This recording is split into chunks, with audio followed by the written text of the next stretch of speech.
Hello friends, welcome to Kavita medicos education. जो हमारी आज की डिजीज कंडीशन है वो है ब्रोंकल एस्मा या फिर अस्थमा।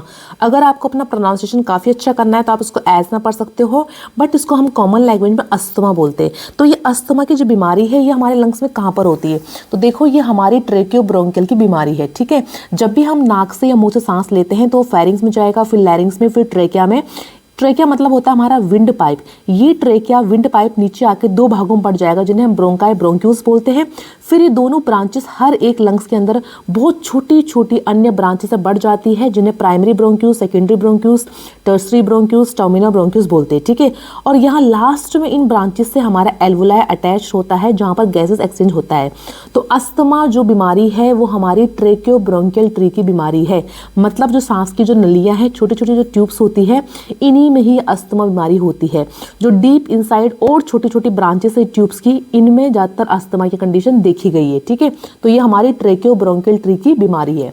अब देखो, हम इसके डेफिनेशन देख लेते हैं क्या होता है अस्थमा। ठीक है, तो अस्थमा जो क्रॉनिक रेस्पिरेटरी कंडीशन, मतलब पेशेंट इसे सालों साल ग्रस्त रहता है। ये एक क्रॉनिक बीमारी है जो लॉन्ग टर्म तक आगे चलती है।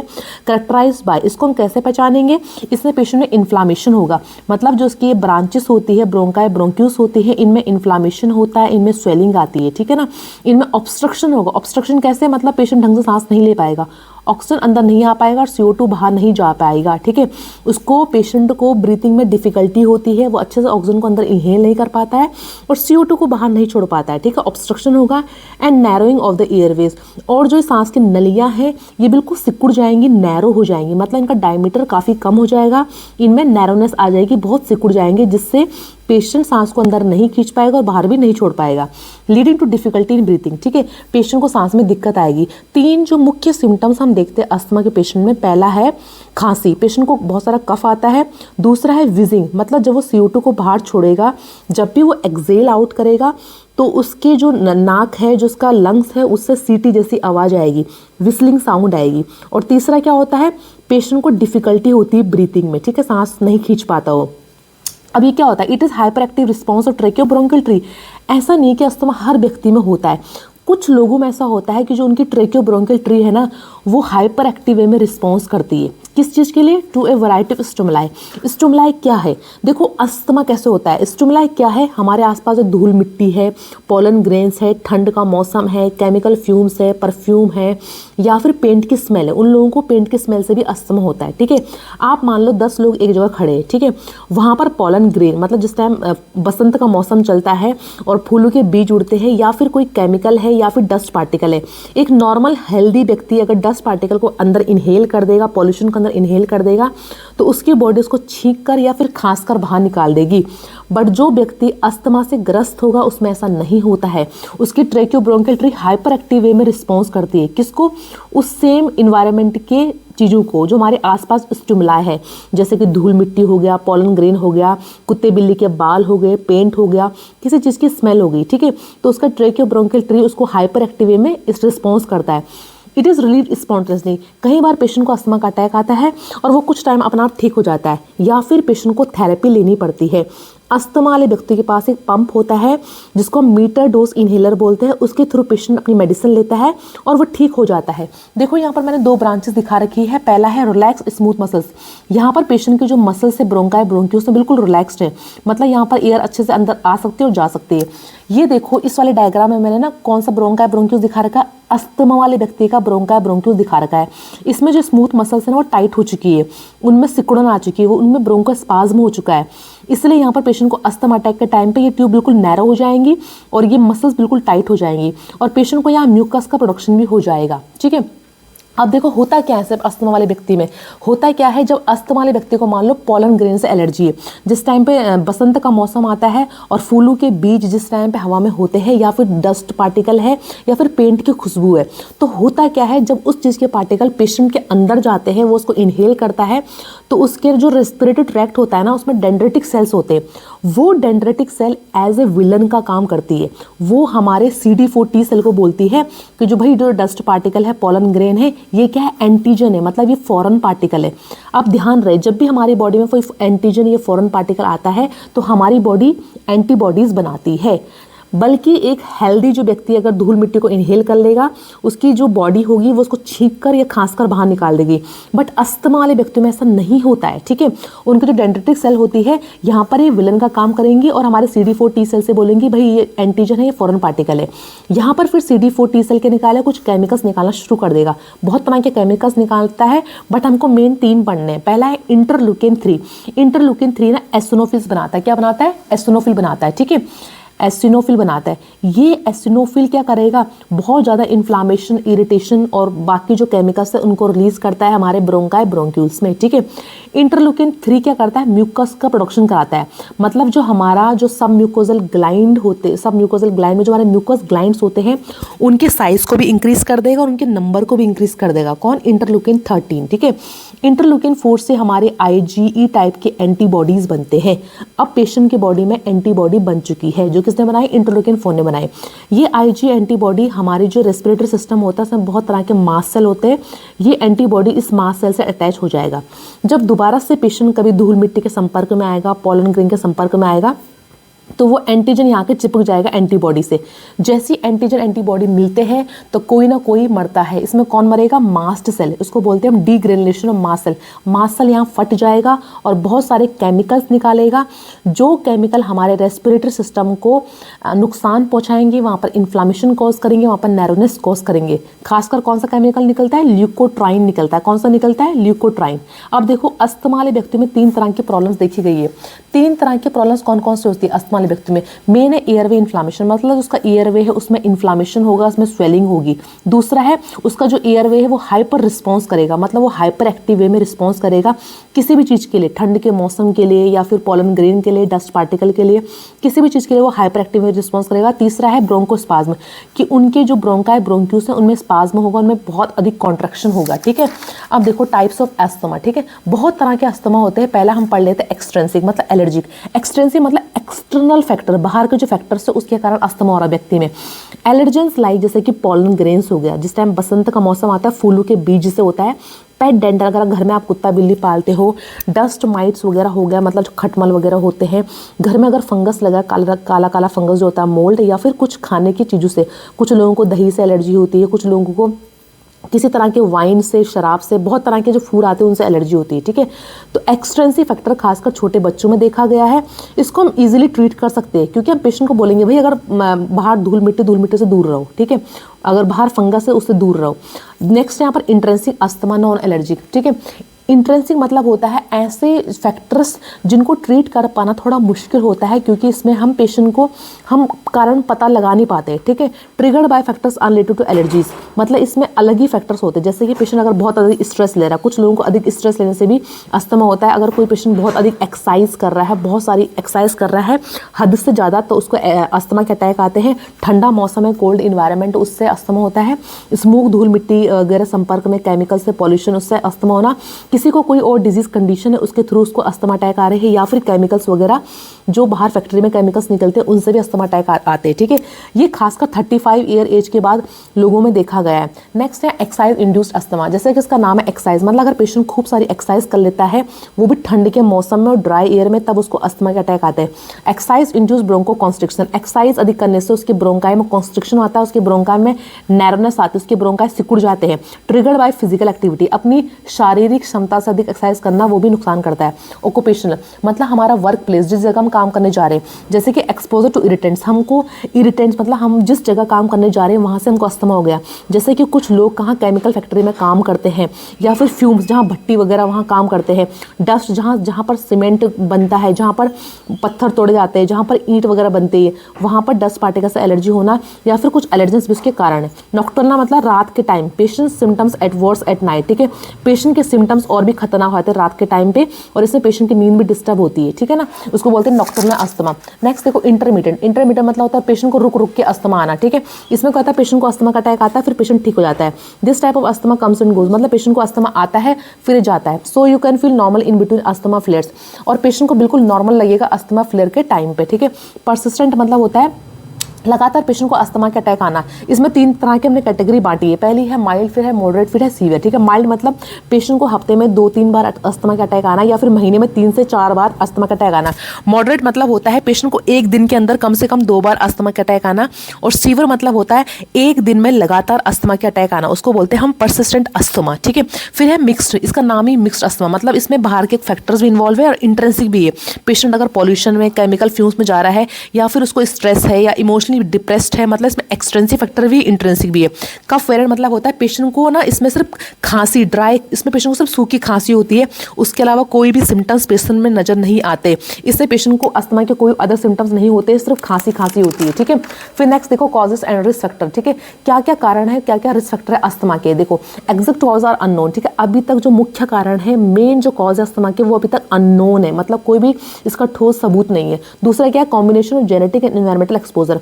अब साइंटिस्ट ने जब रिसर्च करी उसके अकॉर्डिंग जो जेनेटिक मतलब जिनके अनुवांशिक गुण उनके पेरेंट्स को था उनके बच्चों में आया है, साथ में वो बच्चा अगर इन्वायरमेंट में एक्सपोज हो रहा है, मतलब धूल मिट्टी में, केमिकल में, पेंट की खुशबू में अगर वो एक्सपोज हो रहा है तो उसको अस्थमा होगा। ठीक है, नेक्स्ट इसके अलावा क्या, एटमॉस्फेरिक पोल्यूटेंट्स, हमारे आसपास जो पोलन ग्रेन्स होते हैं, डस्ट माइट्स जो होते हैं, मोल्ड मतलब फंगस वगैरह जो होते हैं, पेट डेंडर कुत्ता बिल्ली के बाल जो होते हैं, एलर्जेंस जो होते हैं जैसे कि कुछ खाने के पदार्थ जिनमें सल्फर डाइऑक्साइड हम ऐड करते हैं, एक्जिमा जिनको रेनाइटिस की बीमारी होती है, बार बार सर्दी जुकाम होता है उनमें, या फिर वाइन, कुछ तरह के शराबें होती हैं जिनसे लोगों को अस्थमा होता है। ठीक है, बहुत अधिक स्ट्रेस लेना या फिर इमोशनली बहुत अपसेट रहना, डिप्रेस रहना, उससे अस्थमा के अटैक आते हैं। नेक्स्ट क्या है, ऑक्यूपेशनल, जिस जगह हम वर्क प्लेस, जिस जगह हम काम कर रहे हैं, धूल मिट्टी भट्टी में, केमिकल फैक्ट्री में, वहाँ से अस्थमा होना। रेस्पिरेटरी इन्फेक्शन, पेशेंट को कोई अदर रेस्पिरेटरी डिजीज कंडीशन है, उसके बाद पेशेंट को अस्थमा के अटैक आते हैं। लो बर्थ वेट, खासकर छोटे बच्चों में, अगर बच्चे का वजन बहुत ही कम है, इसका मतलब उसके लंग्स ढंग से डेवलप नहीं हो पाए हैं और उसको अस्थमा अटैक आएगा। एक्सट्रीम चेंजेस इन वेदर, अगर अचानक से मौसम बदलता है, बहुत अधिक ठंडी होना और ड्राई एयर होना, उससे अस्थमा के अटैक आते हैं। फिजिकल एक्टिविटी, अपनी शारीरिक क्षमता से अधिक एक्सरसाइज करना, वो भी अस्थमा को ट्रिगर करता है। फिर है स्ट्रॉन्ग ऑर्डर, बहुत सुगंधित चीजें जैसे कि परफ्यूम होता है, पेंट की खुशबू होती है, उससे अस्थमा आना। मेंस्ट्रुअल साइकिल, कुछ वुमेन्स में मेंस्ट्रुएशन के टाइम पे भी अस्थमा के अटैक आते हैं। या फिर जो लोग सिगरेट वगैरह पीते हैं, टोबैको स्मोक करते हैं, ओबीज मतलब मोटापा भी एक कारण है अस्थमा का। ठीक है, फिर है कुछ ऐसी मेडिसिन जिनसे पेशेंट को एलर्जी होती है, जैसे कि बीटा ब्लॉकर हो गया, एस्प्रिन हो गया, नेसिड्स हो गया, non steroidal anti inflammatory drugs हो गए। ठीक है, अब देखो पैथोफिजियोलॉजी कैसी है, मतलब कैसे कैसे पेशेंट वही अस्थमा अटैक हो रहा है, उसको ऐसा क्या हो रहा है। देखो पेशेंट अगर इन्वायरमेंट में एक्सपोज हो रहा है, जेनेटिक मतलब उसकी हेरिडिटी, उसके पेरेंट्स को, ग्रैंड पेरेंट्स को अस्थमा था और उसमें भी अस्थमा का जीन आ चुका है। ठीक है, साथ में वो इन्वायरमेंट से एक्सपोज हो रहा है। होता क्या है, मान लो मैं एग्जाम्पल ले रही हूँ यहाँ पर पोलन ग्रेन का। ठीक है, जिस टाइम पे बसंत के मौसम में बीज उड़ते हैं, उस टाइम मान लो पेशेंट को एलर्जी है पोलन ग्रेन से। ठीक है, जैसे ही पेशेंट ने हवा के साथ पोलन ग्रेन अंदर इनहेल किया तो उसके जो रेस्पिरेटरी सिस्टम है, डेंड्रेटिक सेल्स होते हैं ना, आपको पता है हमारी रेस्पिरेटरी सिस्टम में 4 लेयर होती है। अंदर होता है म्यूकोजल, फिर होता है सब म्यूकोजल, फिर होता है सूडोस्टेट, फिर होता है सिरोसा लेयर। ठीक है, एडवेंटेशियस, फिर होता है सिरोसा लेयर, एडवेंटेशियस, नेक्स्ट होता है सिरोसा लेयर। जो हमारी म्यूकोजल लेयर होती है ना, वो pseudostratified columnar epithelial cell से बनती है। कौन सी, किससे बनती है, pseudostratified columnar epithelial cell से बनती है। ठीक है, इस म्यूकोजल लेयर में हमारी डेंड्रेटिक सेल्स होती है, मतलब हमारे पूरे रेस्पिरेटरी सिस्टम में डेंड्रेटिक सेल्स होती है। ठीक है, और जो हमारी सब म्यूकोजल लेयर होती है ना, उसमें म्यूकोजल ग्लैंड्स होते हैं। क्या होते हैं, म्यूकोजल ग्लैंड, जहाँ से म्यूकस बनता है, जहाँ से बलगम बनता है, सिक्रीशन बनता है। ठीक है, जैसे व्यक्ति ने पोलन ग्रेन को अंदर इनहेल किया तो उसके जो डेंड्रेटिक सेल होते हैं, यहाँ पर इसने विलन का काम किया। इसने बोला कि भाई ये कोई भी पोलन ग्रेन नहीं है, कोई भी डस्ट पार्टिकल नहीं, ये क्या है, एंटीजन है, ये फॉरेन पार्टिकल है। और जब भी फॉरेन पार्टिकल आएगा हमारी बॉडी एंटीबॉडीज बनाएगी। अगर हेल्दी व्यक्ति पोलन ग्रेन को गलती से अंदर इनहेल कर लेगा, धूल मिट्टी को अंदर इनहेल कर लेगा, उसको छींक कर खांस कर बाहर निकाल देगा। बट अस्थमा वाले व्यक्ति में ऐसा नहीं होता है। ठीक है, उनके डेंड्रेटिक सेल इसको बोलेंगे फॉरेन पार्टिकल एंटीजन, किसको बोलेंगे, टी हेल्पर सेल को बोलेंगे। ठीक है, हमारे CD4 सेल को बोलेंगे, इसका दूसरा नाम क्या है, CD4 सेल। ठीक है, टी हेल्पर सेल को बोलेंगे। अभी टी हेल्पर सेल हमारी बॉडी में टाइप 1 हाइपर सेंसिटिविटी रिएक्शन को दर्शाएगी। ठीक है, type 1 hyper sensitivity reaction cause करेगी। यहाँ पर ये टी हेल्पर सेल कुछ केमिकल्स निकालना शुरू कर देती है, जैसे कि इंटरल्यूकिन 4, इंटरल्यूकिन 5, इंटरल्यूकिन 13। इंटरल्यूकिन 4 से हमारी बॉडी में IgE एंटीबॉडी बन जाएंगी। किससे, प्लाज्मा सेल। इंटरल्यूकिन 4 किसको ट्रिगर करेगा, प्लाज्मा सेल को, बी सेल को। उसका दूसरा नाम क्या है, बी सेल। तो वो इंटरल्यूकिन 4 बनाएगा और वो क्या बनाएगा, IgE एंटीबॉडी बनाएगा। इंटरल्यूकिन 5 ना एसिनोफिल्स बनाता है। ये एसिनोफिल्स भी ना बहुत सारे केमिकल मीडिएटर रिलीज करते हैं ग्रेन्यूल्स रिलीज करती है जो हमारे ब्रोंकाई ब्रोंक्यूल्स को और अधिक नुकसान पहुंचाएंगी। ठीक है, इंटरलोकिन 13 जो है यहाँ पर ये म्यूकस के सिक्रेशन को बढ़ा देती है। ठीक है, म्यूकस सिक्रेशन को बढ़ाएगा कौन? इंटरलोकिन 13। ये इंटरलोकिन 13 क्या करेगा? हमारे जो ये म्यूकोजल ग्लैंड है इनके साइज को बड़ा कर देगा, जिसको हम बोलते हैं हाइपरप्लेसिया। जब भी साइज सेल का साइज बड़ा होता है उसको बोलते हैं हाइपरप्लेसिया। ठीक है, हाइपरट्रॉफी, सॉरी, उसको बोलते हैं हाइपरट्रॉफी। सेल का साइज बड़ा होना मतलब हाइपरट्रॉफी, और सेल का नंबर बढ़ना मतलब सेल 1 से 2, 2 से 4, 4 से 8 होना, बाइनरी डिवीजन। ठीक है, उसको बोलते हैं हाइपरप्लेसिया। क्या बोलते हैं? हाइपरप्लेसिया। तो इंटरलोकिन 13 ने यहाँ पर म्यूकस की स्ट्रक्चर बढ़ा दिया, मतलब बहुत अधिक यहाँ सेल बनना शुरू हो जाएंगे, बहुत अधिक यहाँ म्यूकस बनना शुरू हो जाएगा। ठीक है, अब जैसे इंटरलोकिन 4 यहाँ आईजी एंटीबॉडी बनाएगा, ये आईजी एंटीबॉडी हमारे मास सेल से अटैच हो जाएंगी, मास सेल से आके चिपक जाएंगी। ठीक है, अब हमारे रेस्पिरेटरी सिस्टम में मास सेल भी होते हैं, तो ये यहाँ पर ये आईजी एंटीबॉडी हमारे मास सेल से यहाँ चिपक जाएंगे। ठीक है, अब व्यक्ति की बॉडी में पहले से एंटीबॉडीज बन चुकी है। जैसे ही व्यक्ति दोबारा इन्वायरमेंट में एक्सपोज होगा, उसके आसपास धूल मिट्टी होगी या पॉलन ग्रेन होगा, जिस चीज से भी उसको एलर्जी है, ठीक है, तो वो एंटीजन हमारी बॉडी में आएगा और हमारी एंटीबॉडी से चिपक जाएगा। ठीक है, जैसी एंटीजन और एंटीबॉडी यहाँ आपस में मिलती है वैसे कोई ना कोई मरता है। ठीक है, कौन मरेगा? यहाँ पर मास्ट सेल, यहाँ मास्ट सेल फट जाएगा, जिसको हम बोलते हैं डीग्रेनुलेशन ऑफ आफ्टर एक्सपोजर। ठीक है, मास्ट सेल यहाँ फट जाएगा। जैसे ही मास्ट सेल फटेगा तो हम पेशेंट के अंदर कुछ रिएक्शंस देखे जाएंगे। ठीक है, उसके ब्रोंकाई ब्रोंक्यूल्स में कुछ बदलाव आएंगे। जैसे ही फटता है उससे 10 से 15 मिनट के बाद पेशेंट के अंदर अस्थमा के अटैक आते हैं। ठीक है, जिसमें हमको क्या क्या देखने को मिलेगा? पहला है ब्रोंकोस्पाज्म, मतलब जो उसके सांस की नलियां हैं उनमें स्पाज्म हो जाएगा और सिकुड़ जाएंगी। नेक्स्ट है ब्रोंकियल वॉल एडिमा, इनमें सूजन आ जाएगी, इनमें एडिमा हो जाएगा। फिर इंक्रीज म्यूकस सिक्रेशन। ठीक है, पेशेंट के जो म्यूकोजल ग्लैंड होंगे वो अधिक म्यूकस यहाँ बनाना शुरू कर देंगे, म्यूकस सिक्रेशन को बढ़ा देंगे। वस्कुलर लीकेज, उसके जो वेसल्स होंगे आसपास जो ब्रोंकाई ब्रोंक्यूल्स है उनसे अदर केमिकल्स भी यहाँ रिलीज होना शुरू हो जाएंगे। और म्यूकोजल एडिमा, जो हमारी म्यूकस ग्लैंड है उसमें स्वेलिंग आ जाएगी, एडिमा हो जाएगा। ठीक है, और इसके यहाँ पूरा इरिटेशन इन्फ्लामेशन हो जाएगा। अब जब इतना सब कुछ पेशेंट की बॉडी में होगा ना, तो उसके अंदर कौन कौन से अस्थमा के सिम्टम आएंगे? पहला क्या होगा? ऑब्स्ट्रक्शन, मतलब एयरवेज में रुकावट आएगी, एयरवेज में। ठीक है, पेशेंट को डिफिकल्टी होगी ब्रीथिंग में, वीजिंग। जब पेशेंट सांस को बाहर छोड़ने की कोशिश करेगा तो सीटी जैसी आवाज आएगी, मतलब उसके लंग्स से सीटी जैसी विस्लिंग साउंड आना, उसको बोलते हैं विजिंग। फिर पेशेंट को डिफिकल्टी होगी ब्रीथिंग में, उसको खांसी आएगी, उसके चेस्ट में टाइटनेस होगा। ये सब किसको दर्शाता है? यहाँ पर अस्थमा को दर्शाता है। ठीक है, फिर नेक्स्ट देखो, जैसे यहाँ पर एसिनोफिल्स निकलते हैं, ये एसिनोफिल्स पे नुकसान करते हैं। ये क्या करते हैं? बहुत सारे ग्रेन्यूल्स और मीडिएटर्स यहाँ निकालना शुरू कर देते हैं।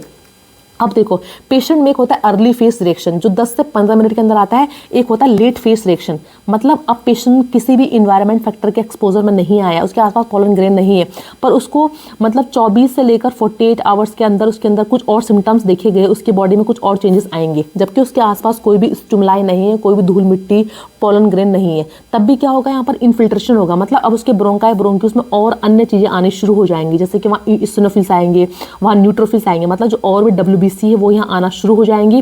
टी सेल्स, मतलब जितनी भी WBC होती है, एसिनोफिल्स, न्यूट्रोफिल्स, टी सेल्स, ठीक है, वो सब यहाँ आएंगे और अधिक डिस्ट्रक्शन यहाँ हमारे ब्रोंकाई ब्रोंक्यूल्स में कॉज करेंगी।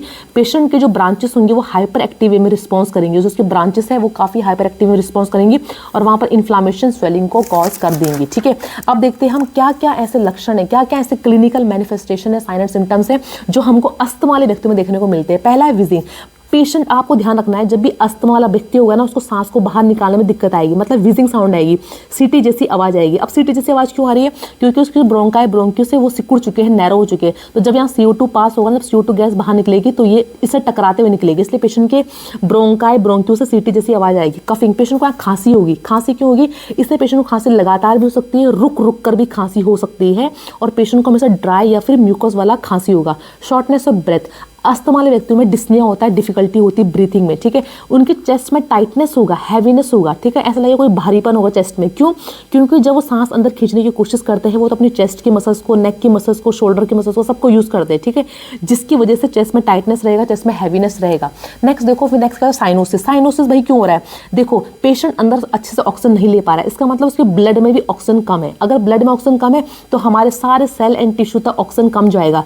पेशेंट के अंदर ब्लूइश डिस्कलरेशन देखने को मिलेगा। कहाँ कहाँ देखने को मिलेगा? उसके लिप्स में, उसके फेस में, उसके फिंगर नेल्स में आप ब्लूइश डिस्कलरेशन देख सकते हो, नीला पड़ जाएगा। ठीक है, उसके लिप्स नीले पड़ जाएंगे, फेस नीला पड़ जाएगा, फिंगर नेल्स नीले पड़ जाएंगे। ये ना लास्ट स्टेज में होता है अस्थमा के। ठीक है, टैकीपीनिया। टैकीपीनिया मतलब होता है रेस्पिरेटरी रेट अधिक हो जाना। नॉर्मल रेस्पिरेटरी रेट कितना होता है? नॉर्मल होता है 16 से लेकर 20 ब्रेथ पर मिनट। ठीक है, यहाँ पेशेंट अधिक सांस खींचने की कोशिश करेगा, जिससे उसका रेस्पिरेटरी रेट बढ़ जाएगा, 30 ब्रेथ पर मिनट हो जाएगा, ठीक है। डिफिकल्टी टॉकिंग, अब पेशेंट को खांसी आ रही है, ठीक है, उसको सांस नहीं आ पा रही है, तो ढंग से किसी से बात भी नहीं कर पाएगा, उसको यहाँ स्वेटिंग होगी क्योंकि वो खांस भी रहा है और अंदर सांस भी खींच रहा है, तो उसकी बॉडी पूरी थक जाएगी और उसको यहाँ पसीना आएगा, ठीक है। सीवियर स्वेटिंग को मेडिकल लैंग्वेज में क्या बोलते हैं, डायफ्रोसिस, ठीक है, मैं यहाँ पर लिख रही हूँ डायफ्रोसिस बोलते हैं उसको, मतलब अधिक स्वेटिंग पेशेंट की बॉडी में होना। अब शुरुआत में आपको ध्यान रखना, शुरुआत में पेशेंट को अस्थमा होता है, उसके अंदर कुछ सिम्टम्स हम देखने को मिलते हैं, जैसे रनी नोज, उसको जैसे जुकाम वगैरह लगेगा, ठीक है, नेजल कंजेशन होगा, शोर थ्रोट, गले में खरखस होगी, ये स्टार्टिंग के जो सिम्टम होते हैं अस्थमा वाले व्यक्ति में। फैटिग, उसकी पूरी बॉडी थकी थकी फील करेगी, वो उसके अंदर वीकनेस आ जाएगी। कई बार पेशेंट को डिजीज कंडीशन के द्वारा एंग्जाइटी भी होती है, कई बार उसको अस्थमा के अटैक भी आते हैं। मेंटल कंफ्यूजन, उसके जो ब्रेन है, मेंटल मतलब जो ब्रेन है वहाँ तक अच्छे से ऑक्सीजन नहीं पहुँच पाएगा, जिससे पेशेंट को डिसओरिएंटेशन फील होगा, वो हमेशा मेंटली कंफ्यूज रहेगा क्योंकि हमारे ब्रेन तक ऑक्सीजन नहीं जा पा रहा है। कई बार पेशेंट क्या करता है, बॉडी की जो अन्य मसल्स होती है, चेस्ट, नेक और छाती की मसल्स होती है, उनसे सांस खींचने की कोशिश करेगा, इसलिए वो बॉडी की एक्सेसरी मसल्स को भी यूज करना शुरू कर देगा। स्टेटस अस्थमैटिकस, इसमें क्या होता है, देखो इसमें क्या होता है, ये एक सीवियर कंडीशन है, इसमें पेशेंट को लगातार अस्थमा के अटैक आते हैं बिना रुके हुए, ठीक, कंटिन्यूस पेशेंट को इसमें अस्थमा अटैक आएगा बिना रुके हुए। अब देखो डायग्नोसिस, ठीक है, हम कैसे पहचानेंगे, अब भाई क्या क्या जांच होती है अस्थमा के लिए, पहले है medical history and clinical history, ठीक है। पेशेंट की हम क्या करेंगे, मेडिकल हिस्ट्री लेंगे, ठीक है, मतलब उसकी पास्ट की हिस्ट्री भी लेनी है आपको, प्रेजेंट की हिस्ट्री भी लेनी है, मतलब उससे पूछेंगे पास्ट में किसी को फैमिली में जेनेटिक कोई डिजीज थी, कोई रेस्पिरेटरी कंडीशन थी, आपकी कोई सर्जरी हुई है, आपको किसी चीज़ से एलर्जी है या फिर नहीं है, आप किस जगह काम करते हो, आपकी कोई बैड हैबिट है स्मोकिंग की, टोबैको की, वो सारा पेशेंट से आपको कलेक्ट करना है मेडिकल, मतलब पास्ट के प्रेजेंट की हिस्ट्री। फिर है फिजिकल एग्जामिनेशन, मतलब पेशेंट का हेड टू टो एग्जामिनेशन करेंगे पूरा का पूरा, ठीक है, इसमें आपको पेशेंट के वाइटल साइन लेने, स्पेशली आपको ध्यान रखना आप उसका रेस्पिरेटरी रेट, कितनी भी सांस को अंदर खींच रहा है, कितना उसका डेप्थ है रेस्पिरेशन का, वो सारा आपको चेक करना है, ठीक है। इसके अलावा आप उसके लंग्स को ऑस्कल्टेट कर सकते हो, उसके लंग्स को स्टेथोस्कोप से सुन सकते हो कि उसके लंग्स से कोई खरखर जैसी व्हीजिंग साउंड तो नहीं आ रही। चेस्ट एक्सरे हम क्यों करा रहे हैं पेशेंट का, क्योंकि कई बार क्या होता है, जो निमोनिया होता है, सीओपीडी होता है, उनके साइन एंड सिम्टम्स अस्थमा के सिम्टम्स से मिलते जुलते, तो देखने के लिए कि पेशेंट को अस्थमा है या फिर नहीं है, या फिर कोई कंसोलिडेशन पेशेंट के लंग्स में तो नहीं बना, ठीक है। इसके अलावा पल्मोनरी फंक्शन टेस्ट, पल्मोनरी मतलब होता है हमारा लंग्स, ठीक है, लंग्स किस तरह से काम कर रहा है उसको देखने के लिए हम 2 तरह के टेस्ट करते हैं। पहला है स्पायरोमीटर, स्पायरोमीटर एक डिवाइस होता है जिसमें पेशेंट को फूंक मारने के लिए बोलते हैं। पहले पेशेंट जोर से सांस को अंदर खींचेगा, फिर फूंक मारेगा, इसमें हमको चेक करना है कि क्या पेशेंट के लंग्स हेल्दी वे में काम कर रहे हैं या फिर नहीं कर रहे हैं, ठीक है। फिर नेक्स्ट देखो एलएफटी, लंग वॉल्यूम टेस्ट, देखो जब भी हम सांस को अंदर लेते हैं फिर सांस को बाहर छोड़ते हैं ना, उसके बाद भी कुछ रेसिडुअल वॉल्यूम मतलब कुछ एयर हमारे लंग्स में बचती है, तो उसको जांचने के लिए हम एलवीटी कराते हैं। एक आता है पल्स ऑक्सीमीटर, ये पल्स ऑक्सीमीटर एक नॉन इन्वेसिव टेस्ट है। इसमें क्या होता है, छोटा सा डिवाइस होता है जिसको हम पेशेंट के फिंगर में पहना देते हैं या फिर उसके कान के ऊपर मतलब ईयर लोब में पहना देंगे। पल्स ऑक्सीमीटर से आप सैचुरेशन ऑफ ऑक्सीजन चेक कर सकते हो, उसके ब्लड में कितना परसेंटेज ऑफ ऑक्सीजन है। इसके अलावा इसमें टेम्परेचर, पल्स वगैरह भी चेक कर सकते हो। फिर है पीक एक्सपायरेटरी फ्लो, इसमें एक डिवाइस होता है जिसमें हम पेशेंट को फूंक मारने के लिए बोलेंगे, मतलब वो कितने अच्छे से एयर को बाहर एक्सेल कर पा रहा है, क्योंकि अस्थमा वाले व्यक्ति ढंग से एक्सेल नहीं कर पाते हैं, तो उसका पीक एक्सपायरेटरी फ्लो रेट हम चेक करेंगे। फिर है मेथाकोलिन चैलेंज, ध्यान रखना मेथाकोलिन चैलेंज सिर्फ हम बुक्स में पढ़ते हैं, इसको प्रैक्टिकली नहीं करते हम, ठीक है। मेथाकोलिन चैलेंज में क्या होता है, एक ड्रग होती है जिसको हम पेशेंट को देते हैं। जैसे ही ड्रग्स पेशेंट के लंग्स में जाएगा तो जो उसके ब्रोंकाई ब्रोंक्यूस होंगे उनमें सीवियर कॉन्स्ट्रिक्शन होगा, मतलब ब्रोंकोस्पाज्म होगा। अगर मान लो हेल्दी व्यक्ति को मेथाकोलिन देंगे तो वो उसकी बॉडी में तो अस्थमा नहीं है, इसलिए उसके जो ब्रोंकाई ब्रोंक्यूस है उनमें कोई कॉन्स्ट्रिक्शन, कोई नैरोनेस नहीं आएगा। अगर मान लो कोई व्यक्ति उसको अस्थमा है, आपने उसको मेथाकोलिन ड्रग दे दी तो पेशेंट और भी सीवियर कंडीशन में चला जाएगा, उसको स्टेटस अस्थमैटिकस हो जाएगा। इसलिए ये ड्रग हम सिर्फ बुक्स में पढ़ते हैं, इसको प्रैक्टिकली नहीं करते, ठीक है। एक्सरसाइज, इसके बदले आप पेशेंट को बोल सकते हो कि आप कोई विग्रेस एक्सरसाइज करो, क्योंकि अस्थमा वाले व्यक्ति जैसे एक्सरसाइज करते हैं उनके सांस फूलना शुरू हो जाता है, उनको खांसी आती है, ठीक है। तो इन दोनों टेस्ट को हम क्या बोलते हैं, ब्रोंकियल प्रोवोकेशन टेस्ट, क्योंकि ये ब्रोंक्यूस को हम प्रोवोकेट कर रहे हैं, ठीक है। उसको ब्रोंक्यूस को जानबूझ के हम छेड़ रहे हैं कि पेशेंट को देखने के लिए कि उसको अस्थमा है या फिर नहीं है। एक होता है नाइट्रिक ऑक्साइड टेस्ट, इसमें क्या करते हैं, पेशेंट की ब्रेथ से नाइट्रिक ऑक्साइड की स्मेल आना। वैसे हर किसी की ब्रेथ में नाइट्रिक ऑक्साइड हल्का बहुत होता है, बट अस्थमा वाले व्यक्तियों में नाइट्रिक ऑक्साइड अधिक पाया जाता है। जांच करते हैं पेशेंट की एलर्जी की, पेशेंट को किस चीज़ से एलर्जी। पहले हम उसका ब्लड का टेस्ट कराएंगे, अगर उसके ब्लड में एंटीबॉडी का लेवल बढ़ा हुआ होगा मतलब पेशेंट को किसी चीज़ से एलर्जी है। एसिनोफिल्स का लेवल बढ़ा होगा मतलब पेशेंट को किसी चीज़ से एलर्जी है। फिर हम उसकी स्किन में कुछ चीज़ प्रिक करते हैं, अगर स्किन में वहाँ पर बबल्स बन जाएगा, उसका डायमीटर इंक्रीज हो जाएगा, मतलब कि पेशेंट को किसी चीज़ से क्या हो रही है, एलर्जी हो रही है। फिर ABG analysis, arterial blood gas analysis, इसमें हम partial pressure of oxygen, partial pressure of CO2 और बाइकार्बोनेट्स लेवल को चेक करते हैं कि उसका PCO2 लेवल कितना है, उसका पार्शियल प्रेशर ऑफ ऑक्सीजन कितना है, उसका बाइकार्बोनेट्स लेवल कितना है और ब्लड का pH कितना है। ये सब नॉर्मल रेंज में होना चाहिए, ठीक है। स्पुटम कल्चर, पेशेंट का जो स्पुटम है बलगम, उसकी जांच करेंगे कि उसमें कोई माइक्रो ऑर्गेनिज्म तो नहीं है। CBC कंप्लीट ब्लड काउंट हम पेशेंट कराते हैं यहाँ पर, उसमें अगर WBC की मात्रा बढ़ी हुई होगी तो मतलब पेशेंट के अंदर कोई इन्फ्लामेशन हुआ है, उसमें एसिनोफिल्स का लेवल, TLC का लेवल, DLC का लेवल अगर कंप्लीट ब्लड काउंट में बढ़ा होगा मतलब पेशेंट को किसी चीज से एलर्जी है, ठीक है। मैनेजमेंट, नेक्स्ट आते हैं मैनेजमेंट में, कैसे हम मैनेज करते हैं अस्थमा के पेशेंट को। देखो अस्थमा के पेशेंट में कोई सर्जरी नहीं होती, इसमें मैनेजमेंट करते हैं। पहले आती है हमारे शॉर्ट टर्म रिलीवर्स, ऐसी मेडिसिन जो पेशेंट के अंदर फटाफट अपना एक्शन दिखाएंगी बट ये कुछ टाइम के लिए ही पेशेंट को रिलीफ देती है, इसलिए इसका नाम रखा है शॉर्ट टर्म, ठीक है। ये क्या करती है, उनका मैकेनिज्म एक्शन बहुत फास्ट होता है बट ये बहुत ही कम टाइम के लिए पेशेंट को रिलीफ देती है। जैसे कि एग्जांपल है शॉर्ट एक्टिंग बीटा 2 एगोनिस्ट, मतलब किसी चीज की हेल्प कर रहा है। एगोनिस्ट मतलब जो किसी चीज की हेल्प करता है उसको हम एगोनिस्ट बोलते हैं। तो यहाँ पर ये बीटा रिसेप्टर की हेल्प करेंगे, क्योंकि बीटा रिसेप्टर क्या करते हैं, हमारे ब्रोंकाई ब्रोंक्यूल्स के डायमीटर को बढ़ा देते हैं। तो यहाँ पर शॉर्ट एक्टिंग बीटा 2 एगोनिस्ट हम देंगे पेशेंट को। एग्जाम्पल है एल्बिट्रॉल और लीवाबिट्रोल। नेक्स्ट देखो एंटीकोलिनर्जिक्स और एंटी मस्कैरिन, ठीक है। इसका दूसरा नाम क्या है, एंटी मस्कैरिन। एंटी मतलब ये किसी चीज को रोक रहा है, यहाँ पर एस्टाइल कोलिन को रोकेगा, क्योंकि जो एस्टाइल कोलिन जो केमिकल होता है वो ब्रोंको स्पाज्म, ब्रोंको कॉन्स्ट्रिक्शन और ब्रोंको नैरोनेस यहाँ कराता है, ठीक है। वो इन ब्रोंकाई ब्रोंक्यूल्स को और ज्यादा कॉन्स्ट्रिक्शन करवाता है, इनमें सिकुड़न पैदा करता है, इसलिए हमें यहाँ पर एसिटाइल कोलिन को रोकना है। तो हम कौन सी मेडिसिन देंगे, एंटीकोलिनर्जिक्स या फिर एंटी मस्कैरिन मेडिसिन देंगे। एग्जाम्पल है इप्राट्रोपियम ब्रोमाइड। फिर है कॉर्टिकोस्टेरॉइड्स, ऐसी दवाइयाँ जो किसी भी इन्फ्लामेशन स्वेलिंग को कम कर देगी उसको हम बोलते हैं कॉर्टिकोस्टेरॉइड्स, ठीक है। जैसे कि इसमें हम ओरल कॉर्टिकोस्टेरॉइड दे सकते हैं या फिर इंट्रावीनस कॉर्टिकोस्टेरॉइड दे सकते हैं। एग्जाम्पल है प्रिडनासोन या फिर मिथाइल प्रिडनासोलिन, ठीक है। नेक्स्ट आते हैं दवाएं लॉन्ग एक्टिंग कॉर्टिकोस्टेरॉइड्स, ऐसी दवाइयां जिनका एक्शन बहुत स्लो होता है, मतलब इनका मैकेनिज्म एक्शन स्लो होगा बट ये पेशेंट को बहुत ही लंबे टाइम के लिए रिलीफ देंगे, मतलब 12 से लेकर 24 घंटे के लिए पेशेंट को रिलीफ देंगी। जैसे कि एग्जांपल है लॉन्ग एक्टिंग बीटा 2 एगोनिस्ट। इसमें लॉन्ग एक्टिंग मतलब मैकेनिज्म एक्शन स्लो है बट पेशेंट को 12 से 24 घंटे के लिए आराम देंगे। एग्जांपल है सॉल्मिट्रोल या फिर फॉर्मिट्रोल।